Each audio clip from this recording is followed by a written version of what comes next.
As an adult, I tend to have, and having a child of my own, I have a lot of vegetables, square meals.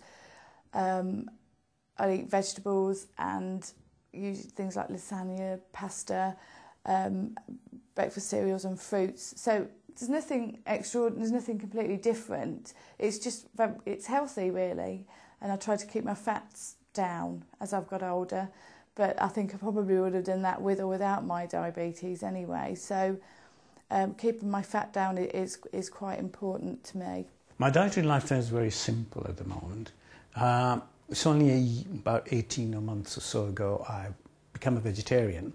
Previously I was eating meat, but I wasn't eating every day. I still preferred, at that time I preferred to have vegetable food and all that. Now as far as my diet is concerned, in the evening, my wife knows I only have simple meals and I used to have two chapatis probably about 6-7 years ago, and now I only have one. Breakfast is for the last 6 years, I would think. Now I only have porridge every day.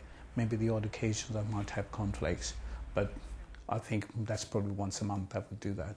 But otherwise, I have porridge every day with half a banana and a pint of water, or maybe the occasional cup of coffee. As an adult, I eat obviously very differently to how I ate as a child.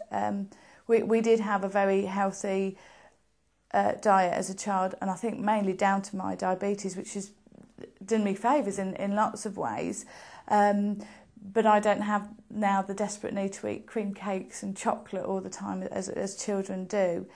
And my food now is fairly much a well-balanced diet. And I don't have the want to have the treats and the sweets that I did when I was younger. So it has got easier as I've got older. Cut down on your eating habits. Do not take too many sweet dishes. If you want to, reasonable, have plenty of 5 portions, which we talk about vegetables and fruit together, will make a lot of difference to your lifestyle.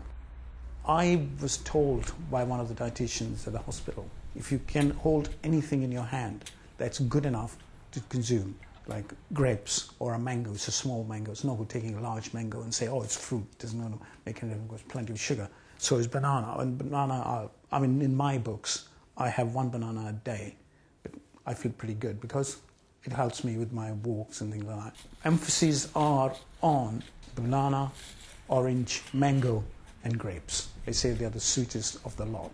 Vegetables-wise, if you eat carrots have got a lot of sugar in them as well. Going out for a meal or going to somebody's house is probably one of the biggest nightmares that you can ever have. Well, not ever have. One of the biggest nightmares that can happen, because you don't know what you're going to eat. And unless you go to one extreme, which is you phone people up to find out what you're eating beforehand. And as I don't do it all the time and it's a special occasion, what I have a tendency to do, because what you should do is do your injection half an hour before you eat.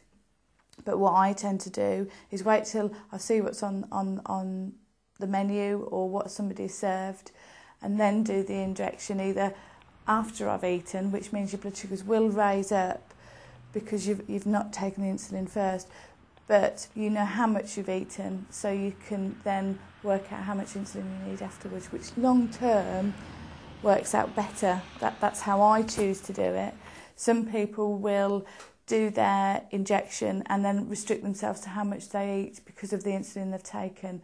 The choice is yours. I prefer waiting to see how much I'm going to eat and what I'm going to eat, and then do my injection afterwards, which means I won't feel that brilliant straight after I've eaten, but the insulin will kick in half an hour after that. So it kind of works out not too bad.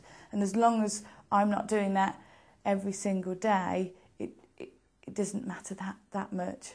Well, I don't believe it does anyway.